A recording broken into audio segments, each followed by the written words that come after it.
కీర్తి పతాక ప్రపంచ చిత్రపటం ఎట్లా ఎదిగిందో మనం చూసినాం. మనం అందుకని ప్రపంచవ్యాప్తంగా ఎదిగినాం. మనం ఇవాళ చెప్పుకుంటే అది మనకు గొప్ప అనిపిస్తుంది, లేకపోతే ఎక్కువ అనిపిస్తుంది కావచ్చు. కానీ ఇవాళ పాకిస్తాన్లో ఉన్నటువంటి బలూచిస్తాన్, పాకిస్తాన్ ఆక్యుపైడ్ కాశ్మీర్ ఏమంటున్నారు వాళ్ళు?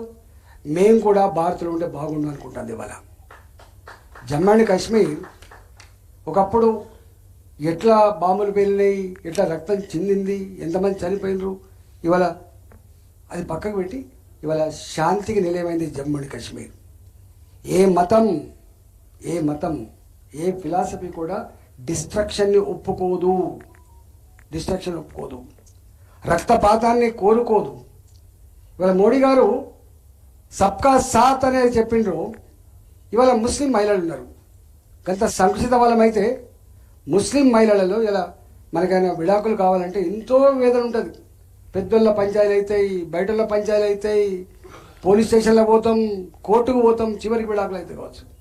కానీ ఇలా ముస్లిం మహిళలు ఈ కాలంలో 20 ఏళ్ళు భార్యాభర్తలు కలిసిన తర్వాత 20 ఏళ్లకు పిల్లలు పెద్దోళ్ళు అయిన తర్వాత త్రిపుల్ తలాక్ పేట విడాకులు ఇస్తా అంటే ఇది ఎక్కడి సాంప్రదాయం, ఇది ఎక్కడి చట్టం, ఏ మతం దీనికి అనుకూలంగా అని చెప్పి అప్పీజ్మెంట్ పాలసీని పక్కకు పెట్టి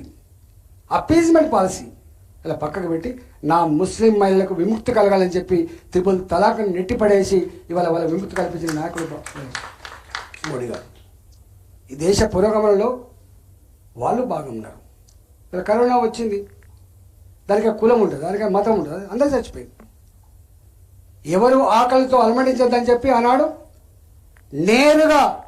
నాకు తెలిసి నేరుగా ఒక 80 కోట్ల ప్రజానికానికి వాళ్ళు అప్పుల ఊబిలో కూరుకుపోయిన వాళ్ళు మళ్ళీ పైకొచ్చే ఆస్కారం లేదని చెప్పి 80 కోట్ల మందికి మనిషికి 5 కిలోల బియ్యం చొప్పున అందరికి ఇచ్చిండు. కొందరికి ఇవ్వలేదు, అందరికి ఇచ్చిండు.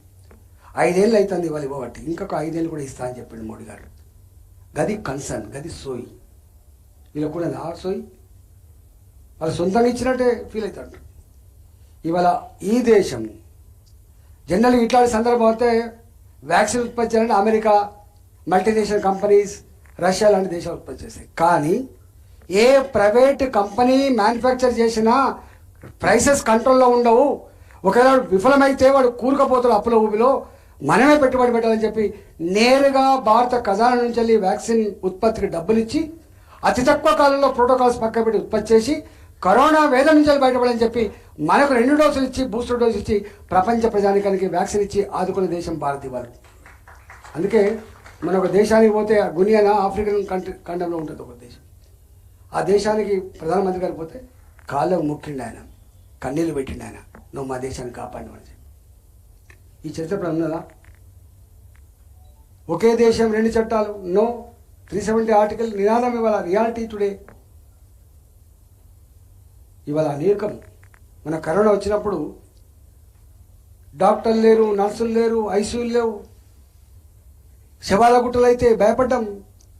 కానీ దాని నుంచి వెళ్ళి ఆలోచన చేశాడు మోడీ గారు. నాకు తెలిసి డబుల్ మెడికల్ కాలేజెస్ 10 సంవత్సరాలు డబుల్ అయిపోయినాయి. అన్నిటికంటే important all India institute of medical sciences ఉంటుంది.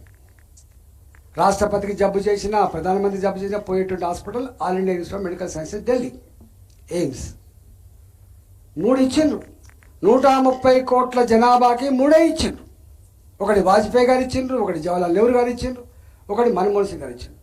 కానీ మొన్న మోడీ గారు 16 all India institute of medical science ఇచ్చిండ్రు. 16 ఈ 10 ఏళ్లలో 16 ఇచ్చిండ్రు.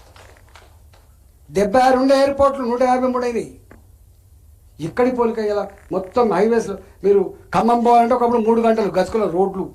ఇవాళ ఎక్కడికైనా పోండి మీరు దేశంలో, నాట్ ఓన్లీ సౌత్, ఇలా నార్త్కి పోయి ఎక్కడికి పో ఇన్ఫ్రాస్ట్రక్చర్ రంగంలో గొప్ప డెవలప్ అయింది.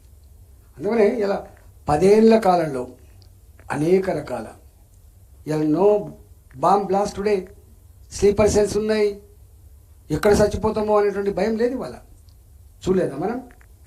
సాయిబాబా మందిర్ దగ్గర అమాయక ప్రజలు పూజ కోసం పోయింది, వాళ్ళు బాంబులు పేలితే చనిపోయింది. వాళ్ళకి ఎవరు శత్రుత్వం లేదు. వాళ్ళు ఒకటే కోరుకున్నారు, నేను చల్లగా ఉండాలని, సమాజం చల్లగా ఉండాలని చెప్పి. గోకుల్ చాట్ దగ్గరికి పిల్లలతో పోతారు, అక్కడికి గప్చుపు తినడానికి, ఇంత ఏదైనా బఠానీ తినడానికి పోతారు. బాంబులు పేలినాయి, ఎగిరి పడ్డ కంటాలు చూసినాం. ఇవాళ చెందిన రక్తాన్ని చూసినాం మనం. లుంబిని పార్కు, దిల్షు నగర్, ఇవాళ ఎక్కడ 10 సంవత్సరాల కాలంలో ఒక సింహాసపనంగా, అంటే ఇలాంటి దుర్మార్గులకు సింహాసపనంగా మారిన మోడీ గారు ఇవాళ. అందువల్ల చెప్పుకుంటూ పోతే చాలా ఉన్నాయి. ఎందుకు మోడీ గారి కోటాను అభినందన్ తల్లిని అడగండి అంటున్నారు యూత్. అభినందన్ ఎవరు? అభినందన్ తల్లిని అడుగు ఎందుకు కోట అని చెప్తారు. ఎందుకు మోడీ గారి కోటానో సియాచిన్ కొండలలో, సియాచిన్ మంచు కొండలలో భారత మాత పుత్రులుగా ఈ దేశాన్ని కాపాడే సైనిక కుటుంబాన్ని అడగమని చెప్తున్నారు. మోడీ గారికి ఎందుకు కోటానో 12 కోట్ల టాయిలెట్ అనుభవిస్తున్నటువంటి మా ఆడబిడ్డలు అడగమని చెప్తున్నారు. మోడీ గారికి ఎందుకు కోటానో ఇవాళ నా ఇస్రోలో పనిచేసే శాస్త్రవేత్తలు అడగమని చెప్తున్నారు. చంద్రయానం పోయినటువంటి. అందుకనే ఎన్నెన్నో రకాల, ఒక మాట చెప్పాలంటే ఈ భారత కీర్తి పతాక ప్రపంచ చిత్రపటం మీద ఆవిష్కరించబడ్డది మోడీ గారి నాయకత్వంలో. కాబట్టి రేపటి పురోగమనానికి, రేపటి శాంతికి, రేపటి ప్రగతికి ఇవాళ మళ్ళీ పట్టం కట్టేటువంటి బాధ్యత ప్రజలు తీసుకున్నారు. కాబట్టి ఫిరేక్